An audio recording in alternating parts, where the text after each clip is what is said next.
God told me to meet him at a runway with no parachute, with no baggage. Ever since, I've been taking off, and I never looked back. Nick Caliendo, come up here. Have a seat, young man. My man Jeremy said, yeah, so I'm looking to join a brokerage and just want to make sure you're the right one. Had a long conversation with Jeremy. He interviewed you like. Yeah, cool. There's some interviewing mother, right? So he hung up. I think he called Angie and said, y'all not the one for me. And I said, okay, cool. I woke up today. Who cares, right? As long as I wake up, I'm good. My man called in like 2 months later and said, I'm coming to Thumbprint, right? And he's here today. And when I say his energy and his consistency is second to none, watch when he get on this stage. He might backflip up on this stage. I don't know what he's gonna do, but I enjoy watching you grow. I enjoy your seeing your determination. Everybody, Jeremy Brandon.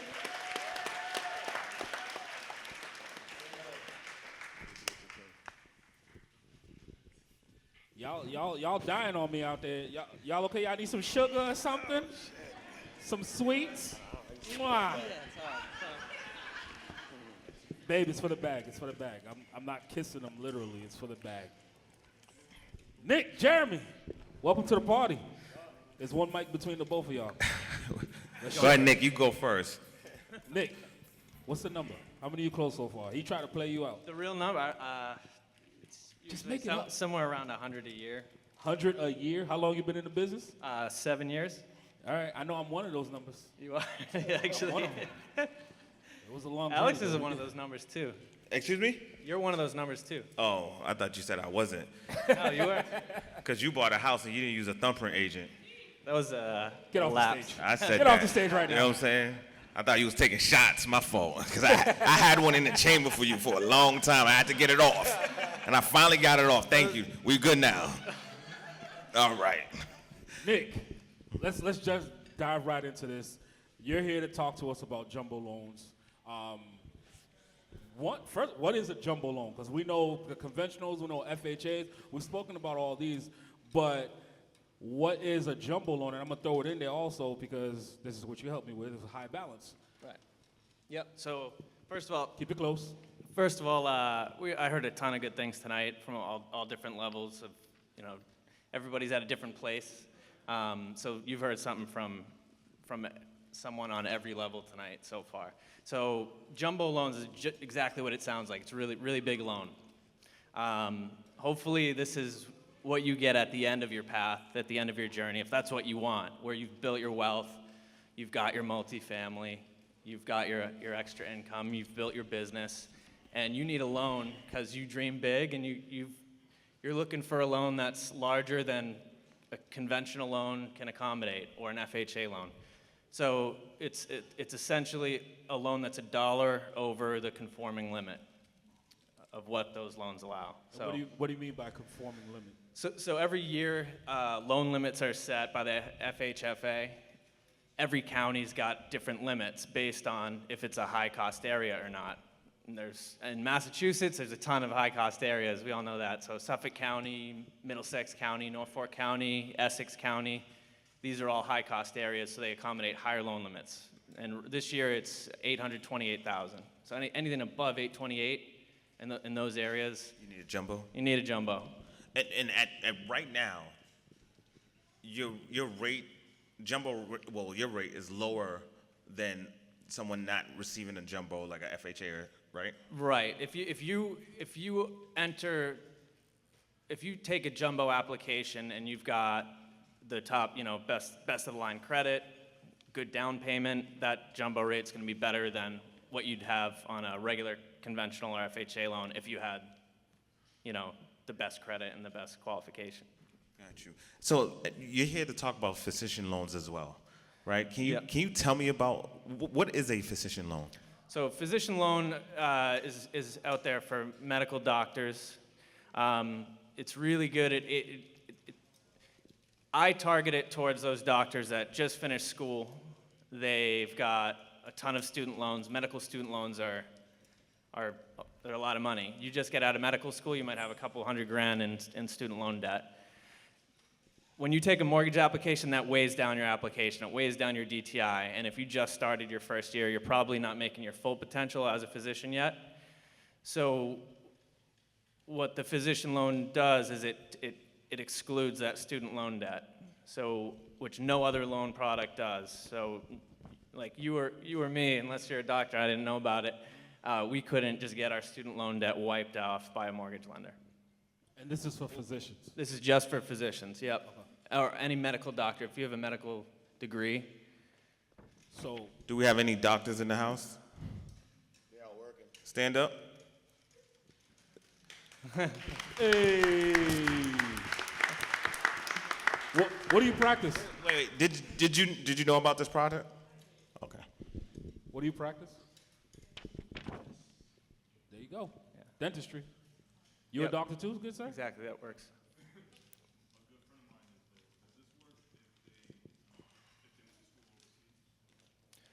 Do they have student loans here?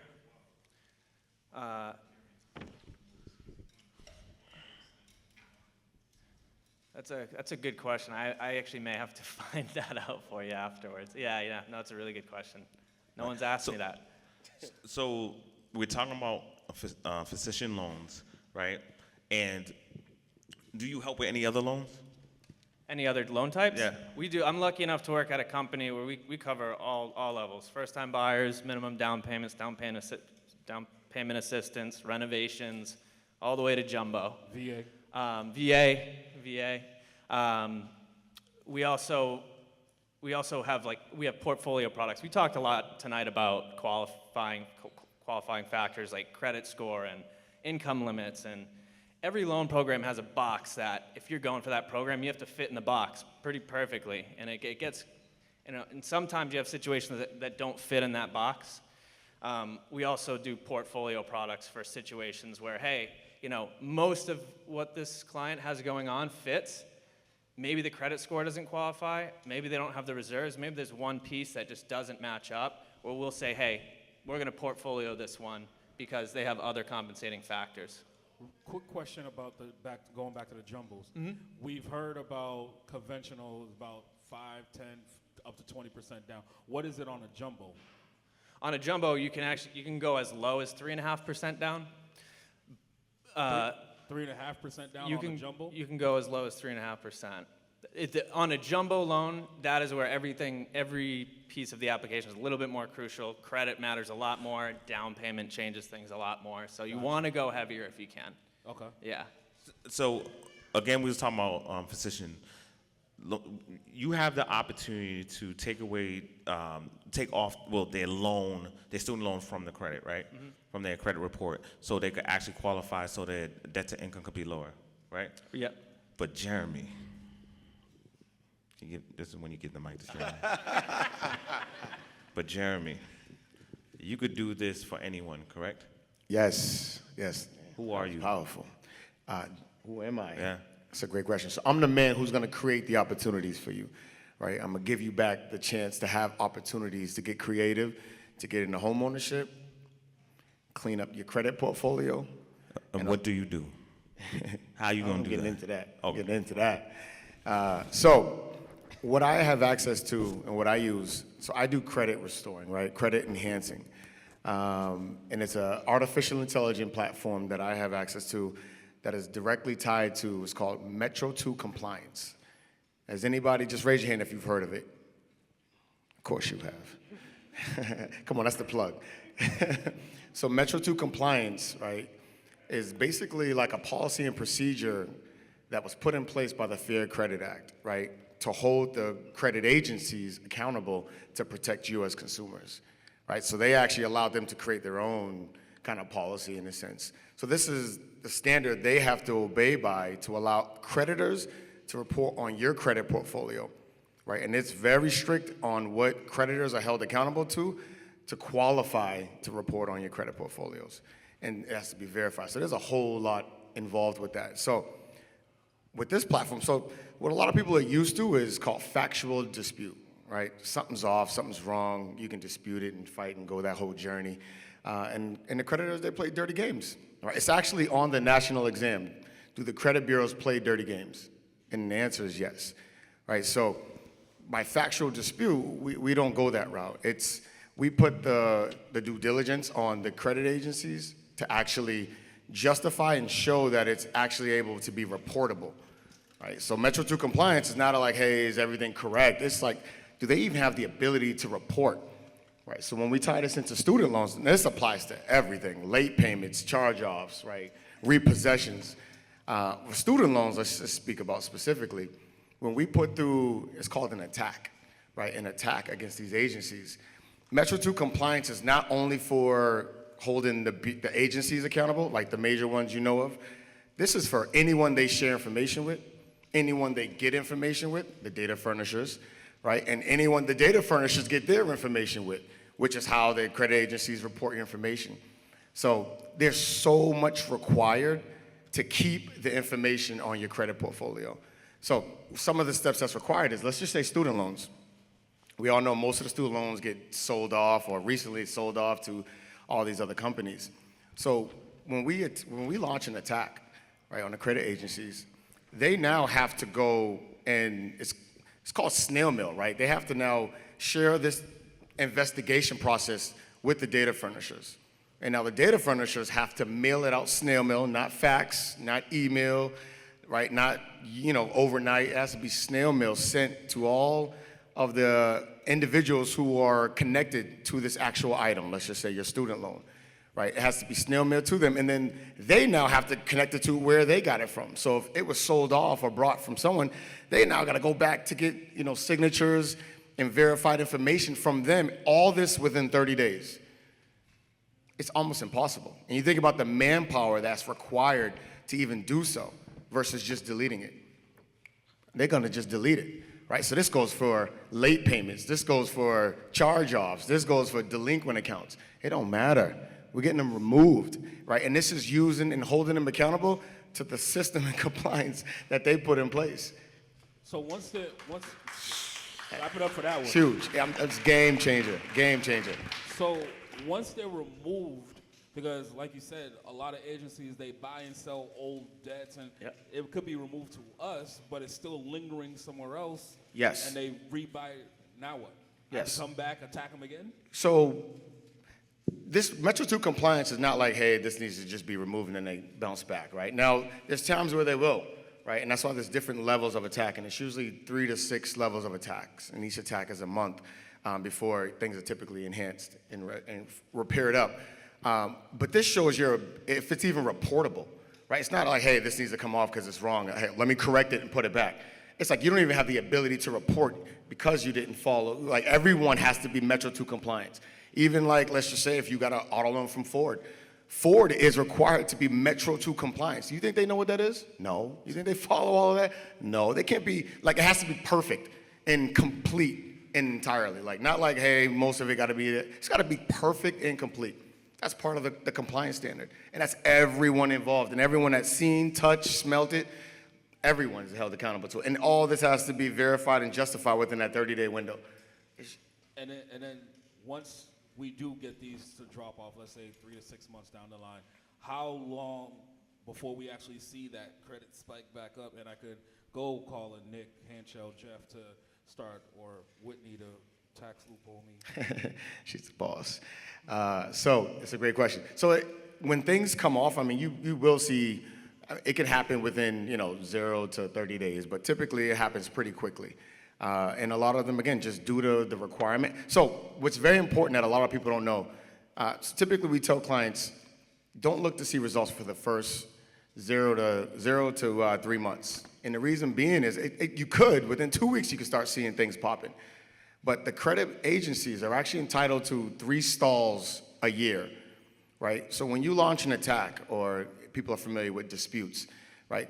The credit agencies are entitled to 30 days to investigate, verify, come back, delete it, or justify it, or whatever they try to do. So when you launch in, let's say, an attack, they're entitled to stall and legally stall. So a stall is you launch an attack or a dispute, and they can just ignore it, completely just ignore it, right? Or they'll send a letter typically saying, hey, we got something from you. We don't know if it was really from you, so we're just gonna disregard it. We appreciate your efforts. Let us know if you have any questions. Shoot us a call. We're here to support you. Like, literally, that's the verbiage. And that's considered a stall. So for stalls, they can do it right off the rip, right? Back to back to back. They can do it at random. They can not do it. So you have to give that buffer zone because they're entitled to do that, which is mind-blowing. But so that's why, but when it does fall off, I mean, you're seeing those results right there and then. And most portfolios, again, they're cleared up between 3 to 6 months. And it depends, again, if you're doing things to make the portfolio worse in the process, yeah, you're gonna delay that. So like, if you're getting delinquent on additional things, right? Or you just did other things to put your portfolio in a tough position, it's not gonna help. What made you want to go down this route? Like, obviously to help certain clients because you're in real estate. Yeah. So being in real estate, and Alex, when I turned you down, it was a year later, not 2 months, all right? Let's clean it Oh, up. it was a year? Felt like 2 months. I had a conversation yesterday. No matter what, you came back running. So I got in it because, again, being in real estate, my passion was honestly to deliver opportunities. And really what it was is I'm in real estate, and so I was in banking for years, 14 years bank management.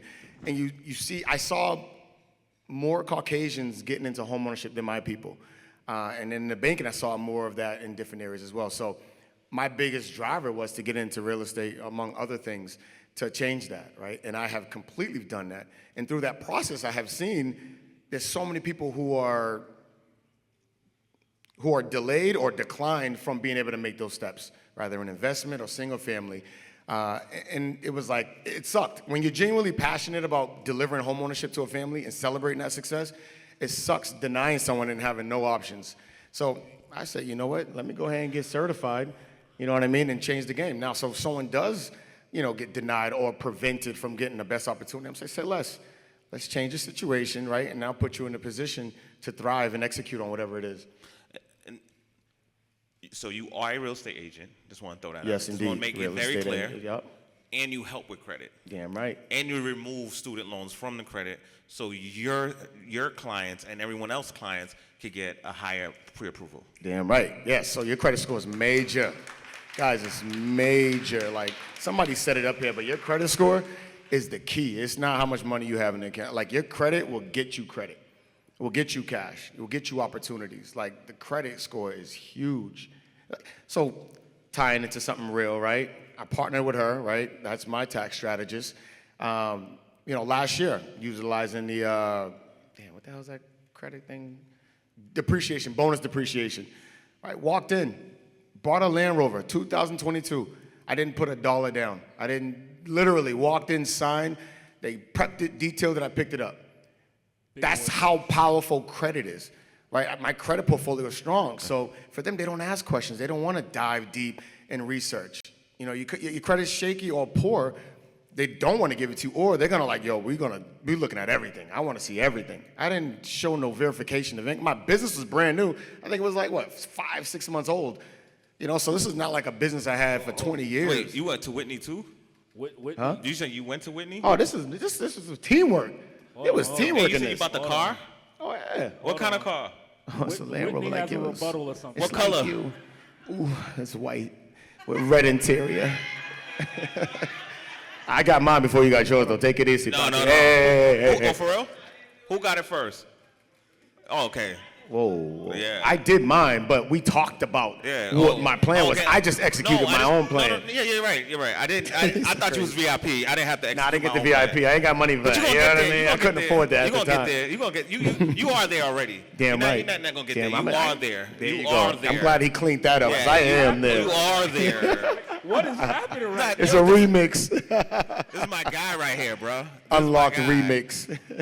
All right, so off real quick, I just want to say something. You quit your job. So you said you was in bank management and you was managing a branch, and you said, you know what? I'm betting on me. See ya.